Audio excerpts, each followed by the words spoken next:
Apa bedanya Salafi dan Sururi? Bukankah mereka juga mengajarkan sunnah? Hadirin kaum muslimin rahimani war jami'an. Perbedaannya sangat nyata dan jelas. Perhatikan. Saya akan berikan contoh. Kalau seorang melihat secara zahir pakai jubah, jenggotan, celana cungklang di atas mata kaki, istrinya juga bercadar, bahkan kitab-kitabnya juga sama, Ushulul Thalatha, Kasyubuhat, Kitabut Tauhid, ya, bahkan juga syekh-syekhnya sama di Madinah, bahkan mereka lulusan Jamiah Islamiyah. Kenapa ditahdir? Perhatikan ke sini kaum muslimin. Perbedaannya apa yang tadi kami sampaikan di atas, mendasar sebagai dasar yang benar. Sunnah Nabi tidak kompromi dengan bid'ah. Sebelum bid'ah muncul, Nabi sudah mentahdirnya. Sebelum Khawarij muncul, di waktu itu yang ada adalah siapa? Dzul Khuwaisirah. Rasul mengatakan, saya khuruju min didi hadzal rajul, akan keluar dari keturunannya orang ini, Khawarij. Yang mereka ini siapa? Mereka kilabun nar. Apa kilabun nar, Pak? Anjing-anjingnya neraka. Mereka ini adalah sejelek-jelek bangkai dibawa ke langit. Kalau aku mendapati mereka, aku akan bunuhi mereka sebagaimana Allah membunuhi kaum Ad. Rasul sebelumnya mengatakan mereka sholat, mereka puasa, mereka membaca Quran. Tetapi kalau Rasul menjumpai mereka, saya akan bunuh mereka sebagaimana Allah membasmi kaum Ad. Dan mereka sejelek-jelek orang yang mati di bawah kolong langit ini. Mereka adalah anjing-anjing neraka. Ini tahdzir wa kaum muslimin. Peringatan Nabi kepada bid'ah dengan tegas. Sururi wa kaum muslimin tidak menerapkan hal ini. Karena itu Sururi bisa bergabung dengan berbagai macam pihak-pihak dolal di daurah-daurah mereka, di acara-acara pengajiannya mereka. Yang paling nampak sekarang ini, mereka menggurukan Ali Hasan Abdul Hamid Al-Halabi, yang dikenal dengan Halabiyah atau Al-Halabi, Ali Al-Halabi. Orang ini ditahdir oleh para ulama di zamannya Syekh bin Baz masih hidup, 98 kurang lebih beliau meninggalnya sekitar itu. Sebelum itu sudah ditahdir. Ya, sebelum itu sudah ditahdir oleh para ulama besar bahwa dia adalah ahlul bid'ah, dolal, kelas internasional. Disebutkan kebatilan-kebatilan orang ini. Tetapi pihaknya Sururi menggurukannya. Pihaknya Sururi menjadikannya sebagai narasumber. Mendatangkan ke negeri Indonesia di tahun 2006, 2007, 2008. Kurang lebih tahun-tahun segitu. Padahal sudah ditahdir oleh kibarul ulama. Hay'ah kibarul ulama di negeri Saudi. Kumpulan ulama kibar negeri Saudi. Tapi masih dipakai oleh mereka. Ahlus sunnah tidak mungkin melakukan hal ini. Ahlus sunnah apalagi menjadikan sosok orang sebagai guru yang akan diambil ilmunya. Harus selektif betul. Yang gak jelas-jelas saja ditinggalkan. Apalagi yang sudah jelas bid'ahnya otomatis ditinggalkan. Sururi tidak punya manhaj ini. Mereka masih mengundang Khawarij internasional, Muhammad Al-Arifi. Diundang oleh mereka, mengisi di daurah mereka, di televisi-televisi mereka. Ini dia. Kemungkaran secara manhajiyah jelas. Tapi karena sudah malam. Kemudian kemungkaran yang ada pada mereka berikutnya adalah pada perihal-perihal yang lainnya yang berupa kemaksiatan. Nama jelas. Mereka bermudah-mudahan dengan gambar. Ustaz-ustaz mereka kalau ngumpul selfie, Pak. Ini dia. Muncul di televisi bergampang-gampangan. Ya. Ketika ummahat mereka ya kagum, ustadzku ganteng-ganteng ya. Ini sudah fitnah besar. Suami-suami mereka tidak cemburu. Tidak mengatakan, ini loh, Dek, suamimu. Itu bukan suamimu. Ya. Ketika ada polemik seperti itu, mereka ditanya, gimana nih Pak Ustadz? Istri-istri kami melihat para ustadznya dengan baju ini, dengan baju itu. Bajunya macam-macam karena mau tampil di televisi dengan indah dan bagus. Kami para suami, gimana nih para istri kami kok malah kesengsem dengan cinta dengan para ustadz? Ya sudah, televisinya dicadari saja. Ini jawabannya Badrussalam. Muhammad Arifin Badri. Televisinya cadari saja, tutupi dengan kain, dengarkan aja suaranya. Ya radio saja, ndak usah pakai televisi, buat apa? Hadirin ikhwan.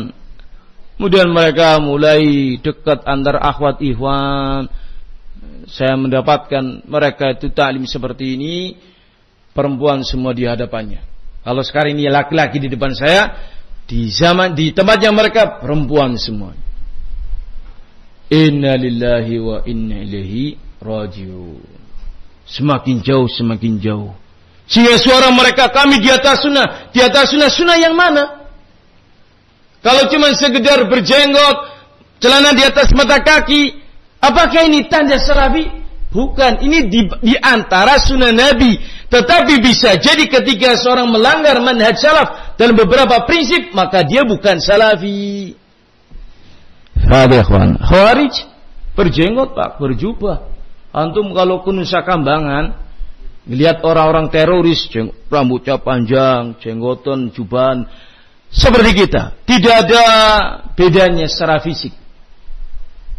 Ana ngisi di Nusa Kambangan dari tahun 2010 atau 2009. Ngadepi teroris, baju boleh sama, casing lah bahasanya, ya, casing boleh sama, tetapi etikot beda. Satu saat di tempat LP kami, kemasukan teroris-teroris kelas kakap ini, yang sudah jebolan-jebolan Afghanistan dan yang lainnya, sangat lihai dalam mempengaruhi massa. Kita rapat di waktu itu dengan Kalapas, dengan Kasih Binadik dan beberapa pejabat pegawai, minta langsung Pak Ustadz tolong bahas Khawarij di tempat ini, bahaya teroris di tempat ini, karena kami khawatir masuknya teroris ini akan membawa dampak negatif kepada napi yang lain. Mereka paham, kita ini salafi. Walaupun apa-apa, jenggotnya sama, jubahnya sama, mereka bukan salafi. Teroris itu yang dipenjara. Kita bicara sekali, dua kali, tiga kali, terus. Sampai akhirnya alhamdulillah para nabi paham dan tidak terbawa oleh arus teroris, kecuali satu yang kita kecolongan di waktu itu. Fakir ikhwan, Sururi tampilannya seperti itu, tetapi model dakwanya coba lihat gabungnya sama siapa? Ibn Mas'ud mengatakan, "I'tabirun nas bi'ahdanihim." Takarlah orang, nilailah orang itu tergantung dengan siapa dia bergaul. Banyak dalil tentang hal ini. Sururi bersama siapa bergabungnya kaum muslimin, ketahuan dan nampak. Faqad ikhwan rahimani wa rahimakumullah jami'an. Kepanjangan jawabannya.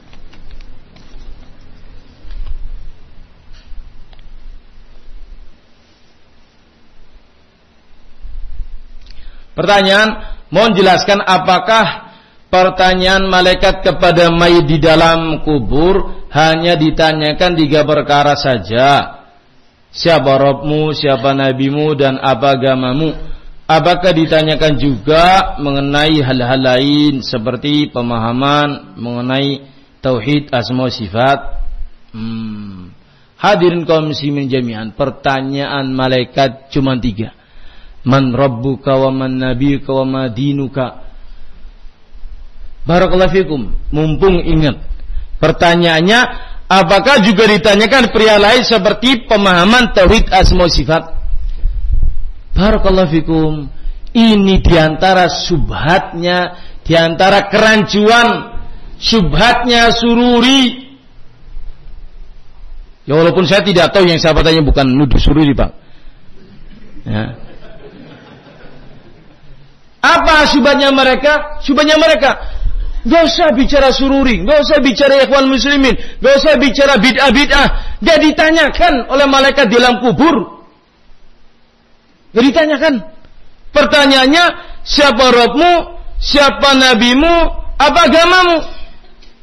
Gak ada yang tanya malaikat bid'ah apa. Gak ada.